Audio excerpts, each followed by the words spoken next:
Natsu beat the living tar out of Sting and Rogue in Fairy Tail 296. So a lot to talk about this chapter, and I believe this is going to be a very controversial one because I could see it now. On one half, there's going to be the people that are just, fans of the stuff, and they're going to be saying it's cool to see Natsu beat the tar out of these loudmouth pieces of garbage. Then on the other half, there's going to be the people that Natsu shouldn't have won any which way like this. It was ridiculous. Gajeel got played.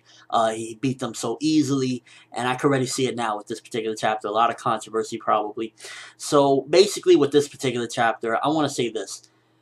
Natsu definitely shouldn't have won like this at all. It was structured, the fight was structured very poorly as far as like Natsu just beat the crap out of them. Like Sting in the last chapter was wrecking stuff, Natsu gets up. And I was like, okay, maybe Natsu is going to have a challenge. The thing about it is with the structure is that at the very least Natsu should have had a problem when he was going up against both of them. Because it wasn't even Natsu and Gajeel. It was just Natsu. So there lies the problem with this whole fight, in my opinion. The very root of it, instead of dragging this video out, the very root of it is that if Natsu was going to win, if Natsu and Gajeel was going to win, there should have been a struggle at the very least.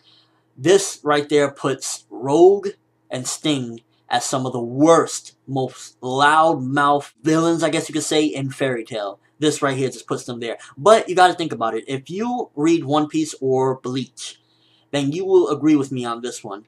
This is very similar with what happened with both of those series. Fishman Island, we had Hody Jones and Vanderdecken. Bleach, we had Tsukishima and Ginjo.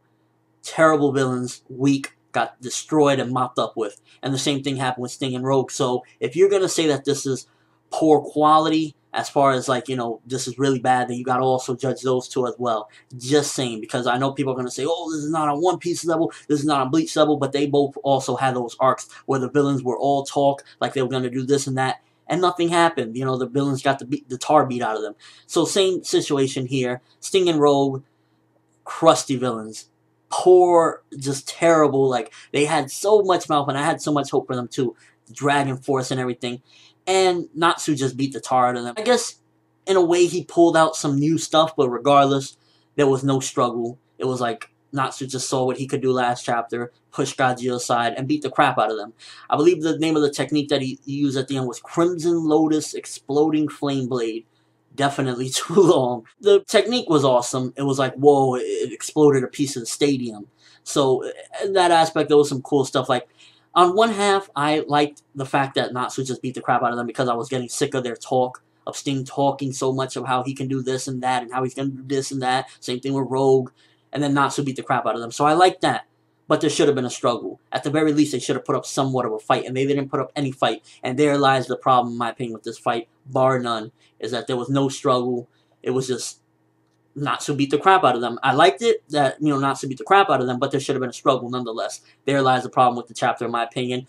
I still enjoyed seeing Natsu beat the tar out of them, regardless of this problem. See, there can be a problem with the chapter, like in this particular chapter, that's the main issue with it.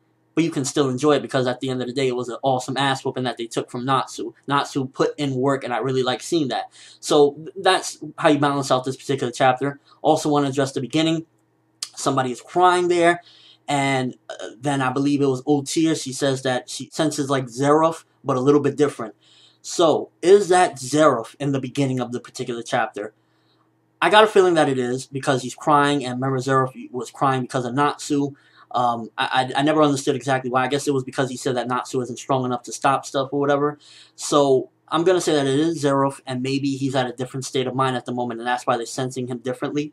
Maybe he's just really at peace at the moment or something like that. That's what I'm going to say. Can't wait to see that. That's one of the things that is really getting me excited about the arc now that this fight was pretty much over, because this is what I was looking forward to. And since Natsu beat the crap out of these two crusties, Sting and Rogue, now I'm looking forward to seeing, is that really Zeref? And Jalal is on the chase, so I can't wait to see that. That's probably the biggest question of it.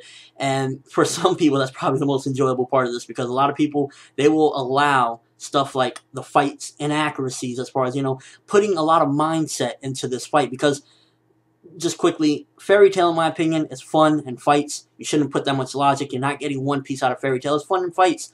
So I enjoyed the fight. Definitely had problems, but I still enjoyed it. My take on this particular chapter 296 of Fairy Tail. It had problems, But overall, I love seeing Natsu beat the crap out of them. I love seeing his new technique that he just decimated the arena with. And yeah, who do you think at the beginning was that? Was that Zeref actually? I believe that was Zeref. I mean, he's crying. It feels like him. Maybe he's just a little bit different from the 7 years that passed.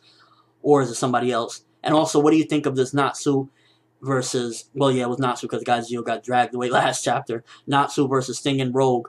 Did you enjoy it nonetheless with the problems? Or do you disagree with me? Do you think that there really wasn't no problems? Natsu just hands down was the better fighter. The most powerful magic is love. And I guess that's what it was, because he was fighting because of his friends and what happened to Lucy. Oh, that's another thing that got me hype about it as well. That Natsu avenged Lucy for what happened to her, you know, beating up Sabretooth. So that was another thing that made me enjoy the fight. And overall, again, problems but enjoyable. Let me know what you think, though. Do you disagree? Comment section below, video response, and your overall thoughts of the chapter. That's all I have for this review. Thanks for watching. Hope you enjoyed. Thumbs up for epic ass whoopings regardless of what, because it's still cool to see. I'm ForneverWorld, and as always, people, have an awesome day.